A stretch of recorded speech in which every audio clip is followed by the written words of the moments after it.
When you hear the word Middle Ages, you probably picture something pretty standard.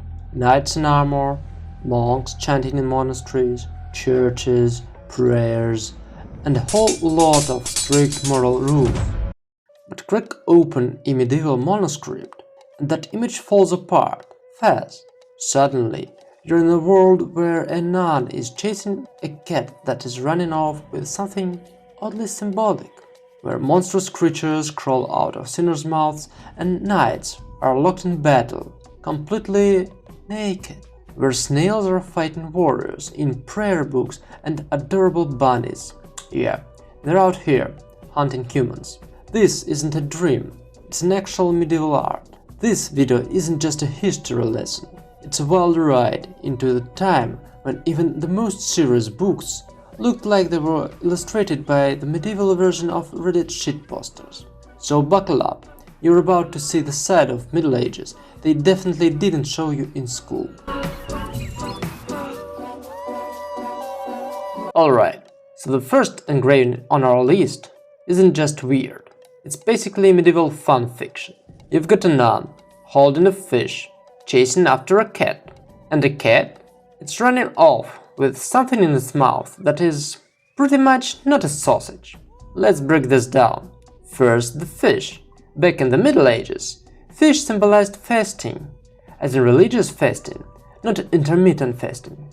In Catholic tradition, especially on Fridays, people were not allowed to eat meat. Why? Because Jesus was crucified on a Friday, and meat was considered too indulgent, too fleshy.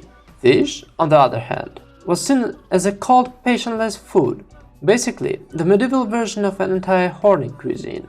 There was even a saying, Fleisch macht Fleisch, Fisch macht nicht, which loosely translates to meat makes flesh.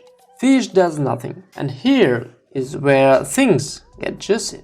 In German, Fleisch doesn't just mean meat, it can also mean flesh, or even refer to the male anatomy. So essentially, what we're looking at is a nun, a symbol of chastity, trying to trade her fish, aka celibacy, for a penis. Now the cat. In medieval times, cats were often associated with witches, female sexuality, and things that couldn't be controlled. So the cat stealing the penis is just like lust itself, running wild, your inner witch doing whatever she wants while you're trying to keep it all together. So why did artists draw this kind of stuff? During the Reformation, Catholics and Protestants were basically in a meme war. Protestants saw monks and nuns as hypocrites, like why lock yourself away when you could just live a good Christian life out in the world. That's why nuns and monks were such easy targets for satire. It's not just humor, it's propaganda.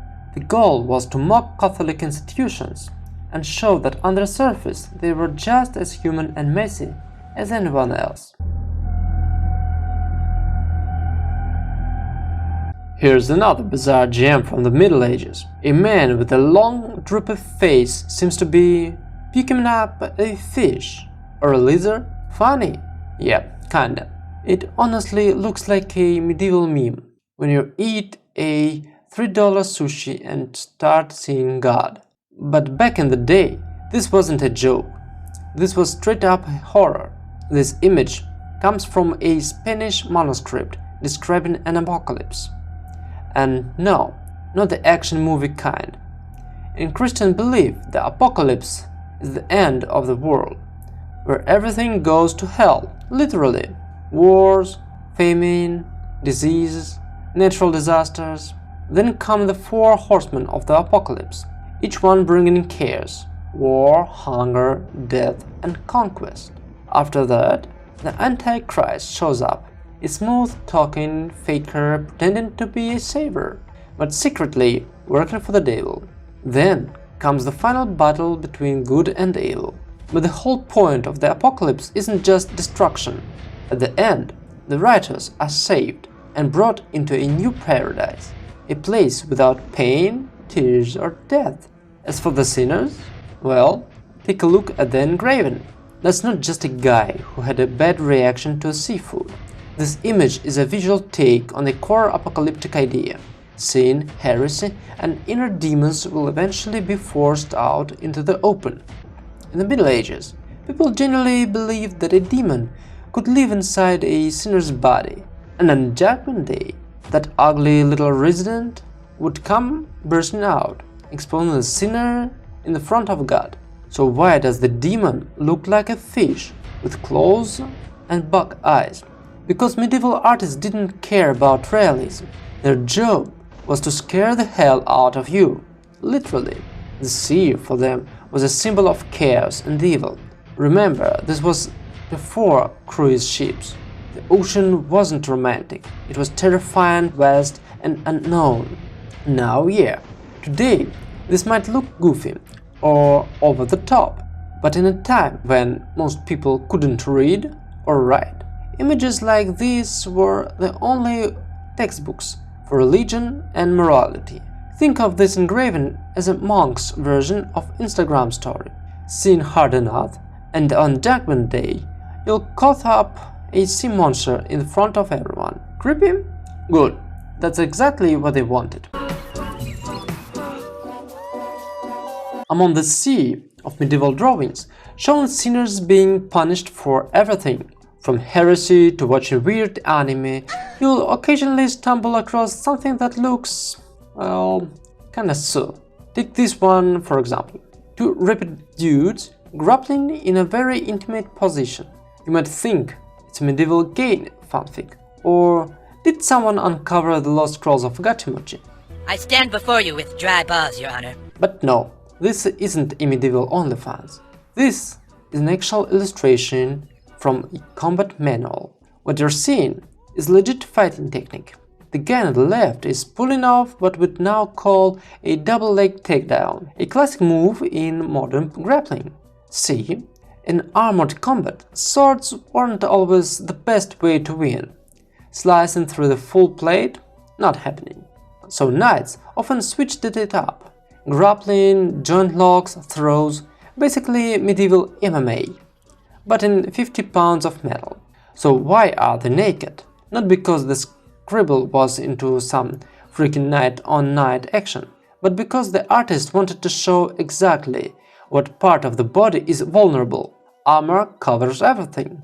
So to make the techniques clear, they just stripped the fighters down.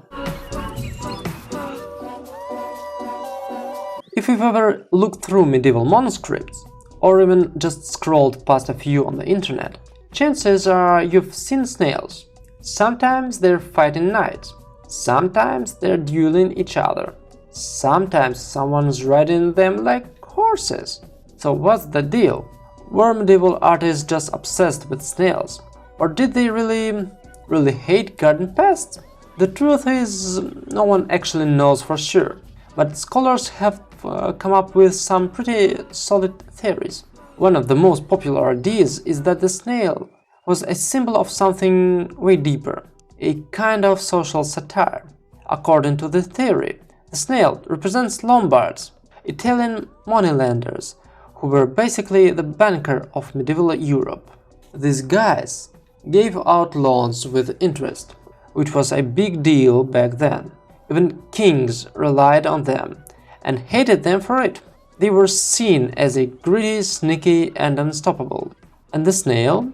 It fits the metaphor perfectly. Slow-moving, seemingly harmless, but nearly impossible to crack.